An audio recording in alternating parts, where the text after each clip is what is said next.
Արա, լսի, այ բրդուճ, դու այդ քանի գլխանի ես, որ այդ ձեր հարևան պարավին փորձել ես բռնաբարել, հենց հիմա երկի, այդպես բան չի եղել, ախպեր, արա դու պատգամավոր չես, արա մի խափի, այդպես բան չի եղել, ամեն ինչ եղել է իրա կամքով է եղել, արա լուրջ ես ասում, իրա կամքով է եղել, արա լավն էր, արա լավ է, արա թարգել է, այդպես բան չկա գցում են ջեբս,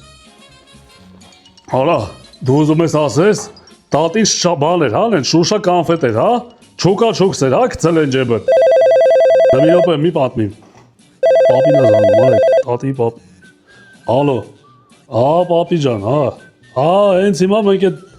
դրան մշակում ենք, այո։ Բայց պապի, ես հələ տատից առանձնացի բան եմ ասում։